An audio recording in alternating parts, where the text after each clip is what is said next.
யோசுவாவின் புஸ்தகம் கற்றுக் கொடுக்கும் பாடங்கள் என்ன? முதலாவது, இதை எழுதியது யார்? யோசுவாவின் புத்தகத்தை எழுதியது யோசுவாதான். எப்படி சொல்ல முடியும்? யோசுவாவின் புத்தகம் 24ஆம் அதிகாரம் 26வது வசனத்திலே இப்படி நாம் பார்க்க முடியும்.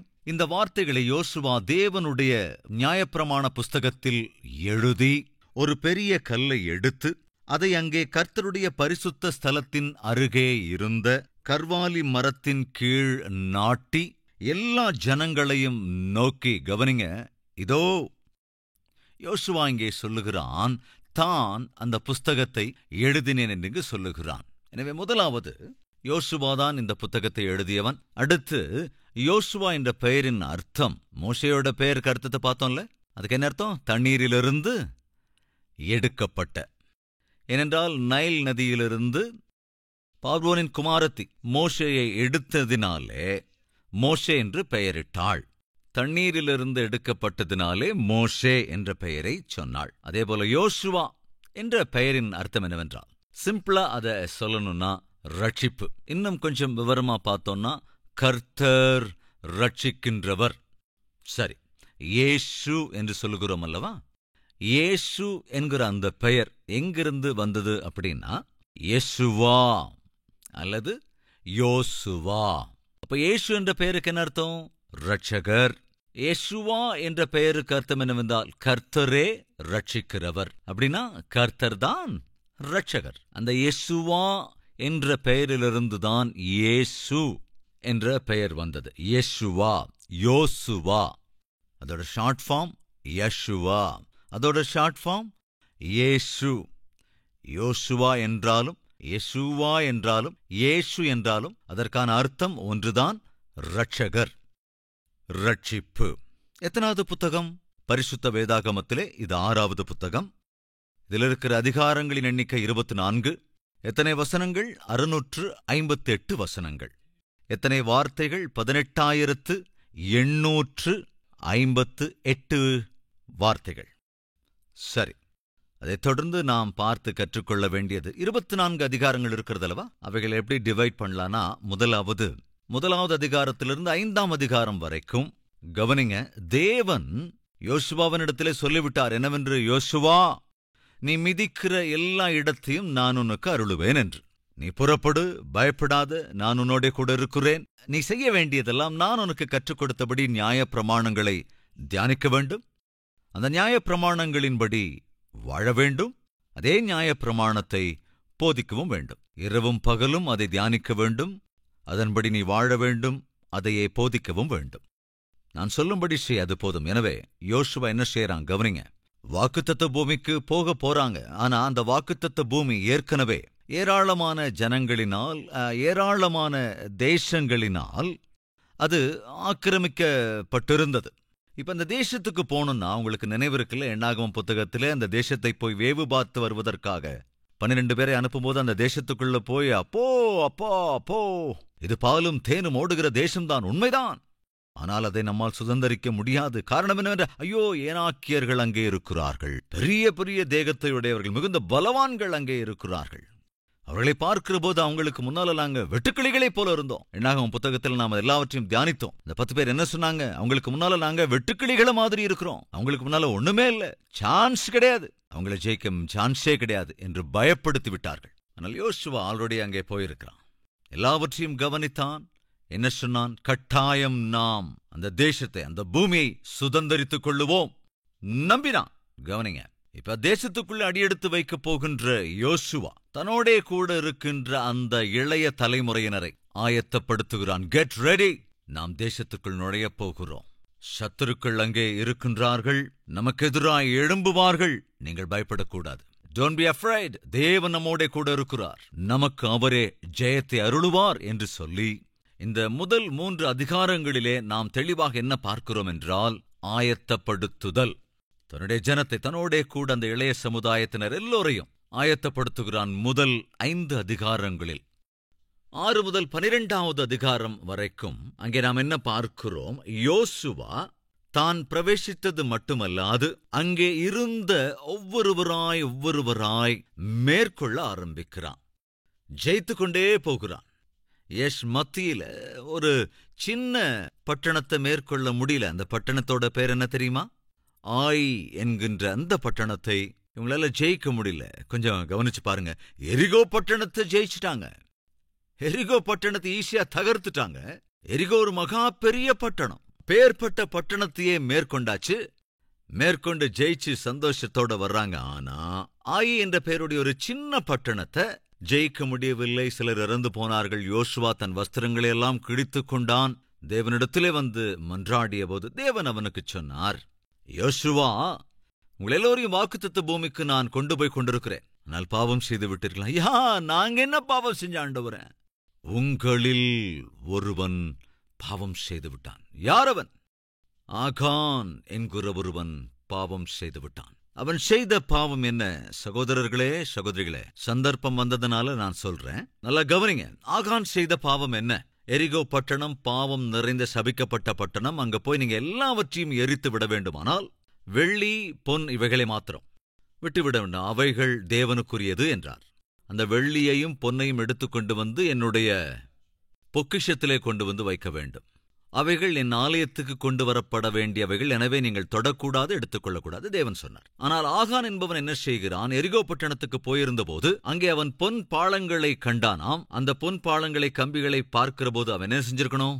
கொண்டு வந்து தேவனுடைய ஆலயத்திலே ஒப்படைச்சிருக்கணும். ஆனால் என்ன செய்தான்? அவற்றின் மீது ஆசைப்பட்டான், எடுத்து ஒளித்துக் கொண்டான். அதற்கான விளைவைப்பு நாளில் சந்தித்தான். எவற்றை எடுத்து அவன் ஒளித்து வைத்தான் என்றால், தேவனுடைய ஆலயத்திற்கு கொண்டு வந்து சேர்க்க வேண்டிய பொருட்களை தேவனுடைய ஆலயத்துக்கு கொண்டு வராமல் தான் தன்னுடைய கூடாரத்திலே ஒளித்து வைத்து விட்டான். சகோதர சகோதரிகளே, நான் ஏற்கனவே சொன்னதைப் போல சந்தர்ப்பம் வந்ததினாலே இந்த விஷயத்தை நான் உங்களோடு பகிர்ந்து கொள்ளுகிறேன்.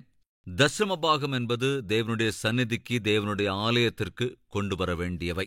அதை நாம் ஒளித்து வைப்பதோ செலவு செய்வதோ கூடாது. நிறைய பேருக்கு இருக்கிற அபிப்பிராயம் என்னன்னா, நமக்கு வர்றதே ஏதோ கொஞ்சம், கிடைக்கிறதே கொஞ்சம், அதுல ஆண்டவருக்கு தசமபாகத்தை எப்படி கொடுக்க முடியும்? ஐயோ, தேவனுக்கு கொடுத்தாதான் மிஞ்சுகிற வகையிலே தேவன் ஆசீர்வதிப்பார். 5 அப்பமும் 2 மீனும் அந்த சிறுவனுக்கு தேவையில்லையாங்க? கட்டாயம் அந்த சிறுவனுக்கு அவசியம். ஆனால் என்ன செய்தான்? அதை இயேசுவின் கரங்களிலே கொடுத்தான். அவருடைய கரத்தில் கொடுக்கும்போது இயேசு என்ன செய்தார்? 5 அப்பங்களையும் 2 மீனையும் ஆசீர்வதித்தார். மீண்டும் பகிர்ந்து கொடுத்து விட்டார். அதற்கு பிறகு எத்தனை கூடை நிறைய மிஞ்சியது யோசிங்க. 12 கூடைகள் நிரம்பி இருந்தது. இதுல என்ன புரிஞ்சுக்கிறோம்? ஏசப்பாவுக்கு கொடுத்தா அது நமக்கு நஷ்டமா? ஏசப்பாவுக்கு கொடுக்கிறது முடியாத காரியமா? அவருக்கு கொடுத்தா நமக்கு பஞ்சம் வந்துருமா? இல்லவே இல்லைங்க. கொடுக்காம இருந்தா தான் கஷ்டம், அதுதான் நஷ்டமும். தேவனுக்கு கொடுத்து நஷ்டமானவங்க இந்த உலகத்தில் இதுவரைக்கும் ஒருத்தர் கூட இல்லைங்க. அன்று தேவன் சொல்லுகிறான் யோசுவாவின் புத்தகத்துல 6வது அதிகாரம் 18வது வசனம், சாபத்தீடானதில் ஏதாகிலும் எடுத்துக் கொள்ளுகிறதுனாலே நீங்கள் சாபத்தீடாகாதபடிக்கும் இஸ்ரவேல் பாளையத்தை சாபத்தீடாக்கி அதை கலங்க பண்ணாதபடிக்கும் நீங்கள் சாபத்தீடானதற்கு மாத்திரம் எச்சரிக்கையாயிருங்கள். சகல வெள்ளியும் பொன்னும் வெண்கலத்தினாலும் இரும்பினாலும் செய்யப்பட்ட பாத்திரங்களும் கர்த்தருக்கு பரிசுத்தமானவைகள், அவைகள் கர்த்தரின் பொக்கிஷத்தில் சேரும். நீங்க அங்க வெள்ளிய பாக்குறீங்களா? பொன்ன பாக்குறீங்களா? வெண்கல இரும்பு பாத்திரங்கள் எதையாவது நீங்க பாக்குறீங்களா? கவனிங்க, நீங்க அதை தொடக்கூடாது. அது என்னுடைய சன்னதிக்கு கொண்டு வந்து என்னுடைய பொக்கிஷ சாலையில சேர்க்க வேண்டும். அது எனக்கு சம்பந்தப்பட்டது.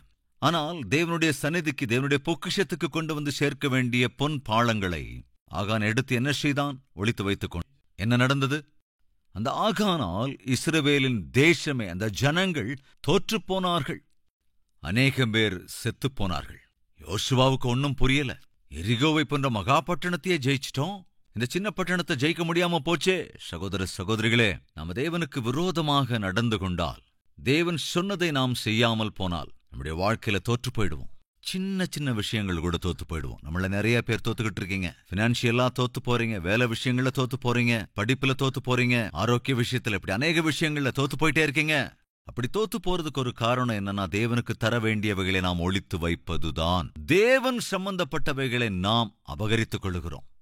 அதே செய்த ஆகான் எந்த அளவுக்கு நஷ்டமானான் பாருங்க. ஒரு புறத்திலே இஸ்ரவேல் தேசமே அவனால் தோற்று போகும்படி செய்து விட்டான். மறுபுறத்திலே அவனும் செத்து போனான், அவனுடைய மனைவியும் செத்து போனாள், அவனுடைய குடும்பமே செத்து போனது, அவனுடைய எல்லாமே அழிந்து போயிற்று. இதெல்லாத்துக்கும் காரணம் என்னங்க? தேவனுடைய சன்னதிக்கு கொண்டு வர வேண்டியவைகளை ஆகான் ஒளித்து வைத்துக் கொண்டான். திரும்ப திரும்ப நான் நினைவுபடுத்துறேன், தேவனுக்கு தர வேண்டியவைகளை தந்தரணும். ராயனுக்குரியதை ராயனுக்கும், தேவனுக்குரியதை தேவனுக்கும் கொடுத்துடணும். தேவனுக்கு தர வேண்டியவைகளை ஒளித்து வைத்தால் அது எவ்வளவு பெரிய ஆபத்து என்பதை ஆகானுடைய வாழ்க்கை நமக்கு காட்டுகிறது. யோசுவாவின் புத்தகத்திலே 3 முக்கியமான விஷயங்களை நாம் பார்க்கிறோம். 1 பிரவேசித்தல், 2வது போராடுதல், 3வது பகிர்ந்து தருதல். என்னங்க? பிரவேசித்தல், போராடுதல், பங்கிடுதல். அவ்வளவுதாங்க. அதாவது அந்த தேசத்திலே வாக்குத்தத்த பூமிக்குள்ளே பிரவேசித்தார்கள். அந்த வாக்குத்தத்த பூமிக்குள் ஏற்கனவே இருந்த எல்லோரோடும் போராடினார்கள். இந்த போராட்டத்தை போராடி முடித்த பிறகு 13ஆம் அதிகாரத்திலிருந்து 22வது அதிகாரம் வரைக்கும் பகிர்ந்து கொண்டார்கள். கவனிங்க, இப்ப அந்த பூமியை சுதந்திரித்துக் கொண்டார்கள். சத்துருக்கள் எல்லோரையும் துரத்தி விட்டார்கள். இப்பொழுது 12 கோத்திரத்தாருக்கு 12 பகுதிகளை பகிர்ந்து கொண்டார்கள். அந்த பகிர்ந்து கொண்டதுதான் 13ஆம் அதிகாரத்திலிருந்து 22ஆம் அதிகாரம் வரைக்கும் நாம் பார்க்க முடியும். திரும்ப ஒரு தடவை முன்னாலிருந்து வரலாம். ஆதியாகமம் ஆரம்பம், யாத்துராகமம் வேறு பிரித்தல், லேவியராகமம் பரிசுத்தம், எண்ணாகமம் பிரயாணம், உபாகமம் உபதேசம், யோசுவாவின் புத்தகம் பிரவேசம், போராட்டம், பகிர்ந்து கொடுத்தல். இதுதான் யோசுவாவின் புத்தகத்துக்கு வரும்போது நீங்க புரிஞ்சு கொள்ள வேண்டியது வெரி சிம்பிள். எந்த பூமியை தேவன் வாக்கு பண்ணி இருந்தாரோ, எந்த தேசத்தை தருவேன் என்று ஆபிரகாமுக்கு தேவன் வாக்கு பண்ணியிருந்தாரோ, அந்த தேசத்தை இதோ தேவன் யோசுவாவின் மூலமாக இஸ்ரவேலின் ஜனங்களை அந்த தேசத்திற்கு கொண்டு போய் விட்டார். முதலாவது பிரவேசித்தார்கள், 2வது அங்கிருந்தவர்களோடு போராடினார்கள், 3வது அந்த பூமி அனைத்தையும் பகிர்ந்து கொண்டார்கள், 4வது 23 மற்றும் 24வது அதிகாரங்களிலே இருக்கிற பிரஜைகள் எல்லோருக்கும் யோசுவா ஒரு செய்தி கொடுக்கிறான். அந்த செய்தி என்னவென்றால், நானும் என் வீட்டாருமோவென்றால் கர்த்தரையே சேவிப்போம் என்ற அற்புதமான ஒரு செய்தியை அவர்களுக்கு கொடுத்து, நீங்கள் என்ன செய்ய போகிறீர்கள்? நானும் என் வீட்டாருமோவென்றால் கர்த்தரைத்தான் சேவிப்போம் என்றால் நீங்கள் என்ன தீர்மானம் எடுத்துக் கொள்ளப் போகிறீர்கள்? அந்த அற்புதமான செய்தியோடு கூட, ஆல்டர் காலோடு கூட யோசுவா கர்த்தருக்குள் நித்திரையடைந்தான். யோசுவா நித்திரையடையும் போது அவனுக்கு 110 வயதாக இருந்தது. மோசே மரித்தபோது அவனுக்கு 120 வயதாகி இருந்தது. அதாவது உபாகமம் புத்தகத்திலே மரிப்பதற்கு முன்பு மோசே கொடுத்த செய்தியினுடைய சாரம்சம், யோசுவா புதிய தலைமை பொறுப்புக்கு வந்து அந்த ஜனங்கள் எல்லோரையும் அழைத்துக் கொண்டு பிரவேசித்தான், அங்கிருந்தவர்களோடு போராடினான், சுதந்திரித்துக் கொண்ட அந்த பூமி எல்லாவற்றையுமே கூட 12 கோத்திரத்தாருக்கு பகிர்ந்தும் கொடுத்து விட்டான். தேவன் தன்னிடம் ஒப்படைத்த பணியை நேர்த்தியாய் முடித்தான். இந்த உலகத்திற்கு அற்புதமாய் சாட்சி சொன்னான், நானும் என் குடும்பத்தாரும் கர்த்தரையே சேவிப்போம் என்று. நாமும் ஜெபிக்கலாமா?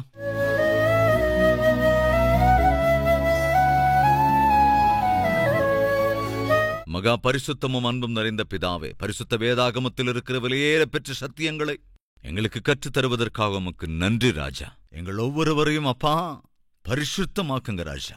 எங்கள் ஆவி, ஆத்மா, சரீரத்தை உம்முடைய பரிசுத்த இரத்தத்தினாலே சுத்திகரிங்கய்யா. உம்மை சந்தோஷப்படுத்த வேண்டும் என்கிற ஒரே ஒரு நோக்கம் எங்கள் நாடி நரம்புகளில் பின்னி பிணையத்தக்கதான கிருபை அருளுங்க. உம்மை சந்தோஷப்படுத்துவதுதான், உம்மை கனப்படுத்துவதுதான், உம்மை மகிமைப்படுத்துவதுதான், உம்முடைய சித்தத்தின்படி செய்வதுதான் எங்களுடைய வாழ்க்கைக்கு ஆசீர்வாதம். அதுதான் எங்களுக்கு அவசியமும் கூட. இந்த கிருபை எங்களுக்கு அருளுங்க ராஜா. சுவிசேஷத்தை தானம் செய்கிறவர்களை முழு இருதயத்தோடு ஆண்டவரே, ஊழியத்திற்காக ஜெபிக்கிறவர்களை ஆண்டவரே நீர் ஆசீர்வதிக்கும்படி ஜெபிக்கிறேன். அநேகருக்கு ஆசீர்வாதமாயிருக்கிற கிருபை அருள வேண்டும் என்று இயேசுவின் நாமத்தில் வேண்டிக் கொள்ளுகிறோம் பிதாவே. ஆமென்.